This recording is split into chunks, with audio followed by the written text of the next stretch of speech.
नमस्कार, the Sanjay show में आप सभी का एक बार फिर से स्वागत है। मैं हूं संजय शर्मा और आज हम बात करने वाले हैं भारत के गलियों वाले गौरव और उसके चकनाचूर होने को लेकर। आज वो दशकों पुराना गौरव चकनाचूर हुआ है, तो वहीं देश का सदियों पुराना आत्मसम्मान फिर से नजर आया है।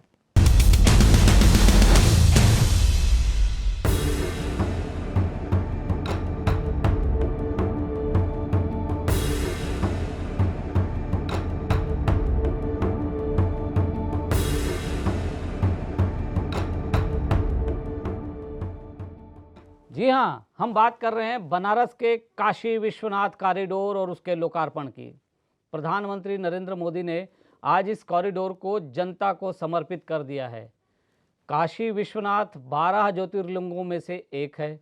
आज इस मंदिर को दिव्य और भव्य रूप दे दिया गया है। देश में आज इसी की चर्चा होती रही है और प्रधानमंत्री नरेंद्र मोदी का ड्रीम प्रोजेक्ट इसे बताया जा रहा है। कुछ महीने बाद यूपी में चुनाव भी है, तो इस कॉरिडोर के लोकार्पण से विरोधी दलों की धड़कनें जरूर बढ़ गई होंगी। हम इस पर आगे बात करेंगे, पर एक छोटी सी चर्चा काशी विश्वनाथ, काशी यानी बनारस, काशी यानी वाराणसी नगरी पर कर लेते हैं। अमेरिकी लेखक मार्क ट्वेन लिखते हैं, बनारस इतिहास से भी पुराना है, परंपराओं से भी पुराना है और किंवदंतियों से भी प्राचीन है। और जब इन सब को एकत्र कर दें, यानी कि इतिहास, परंपरा और किंवदंती को, तो उस संग्रह से भी 2 गुना प्राचीन बनारस है। यही बनारस यानी काशी आज पूरी दुनिया में आकर्षण का केंद्र बनी रही। इसके भव्य कॉरिडोर की चर्चा हर तरफ हो रही है। काशी भारतीयों के लिए पर्यटन स्थल नहीं है, बल्कि वो धरती और स्वर्ग के बीच पर्यटन से छुटकारा दिलाकर आवागमन से मुक्ति दिलाने का माध्यम है।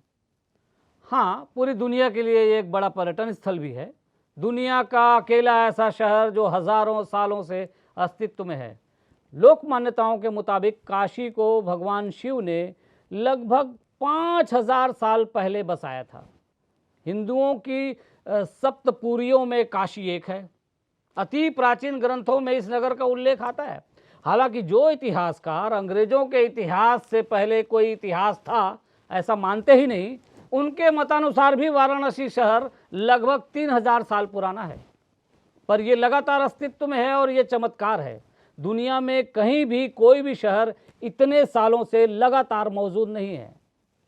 कुछ सदियों पहले इस काशी के विश्वनाथ मंदिर को विदेशी लुटेरों ने न सिर्फ लूटा बल्कि तोड़ा भी। काशी मंदिर को तोड़ने और उसे बनवाने की घटनाएं 11वीं सदी से लेकर 15वीं सदी तक चलती रही। अभी जो मंदिर है उसका निर्माण महारानी अहिल्याबाई होलकर ने 1780 में करवाया था। बाद में महाराजा रणजीत सिंह ने 1853 में 1000 किलोग्राम सोना दान दिया था। इसी मंदिर को गंगा तट से जोड़कर और यहाँ आने वाले लाखों श्रद्धालुओं की सुविधा के लिए एक नया कॉरिडोर बनवाया गया है।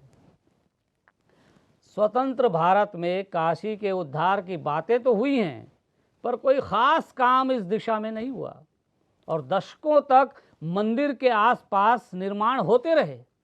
वैध अवैध कब्जों को इससे दूर रखने के लिए कोई प्रयास नहीं हुआ। सरकारी शह पर इतना निर्माण हुआ कि विश्व प्रसिद्ध और हिंदुओं के लिए सबसे महत्वपूर्ण काशी विश्वनाथ मंदिर गलियों में समा गया। इधर हमारे देश के महानायकों का विजन तो देखिए। उन्होंने भारत की गरिमा को गलियों से बाहर निकालने की जगह बनारस को गलियों के लिए फेमस कर दिया। बनारस की बात होने पर पूरे देश में कहा जाता था, बनारस की गलियां देखिए। बनारस की गलियों पर कहावतें गढ़ी गई और महान लेखकों ने कहानियां भी लिख डाली।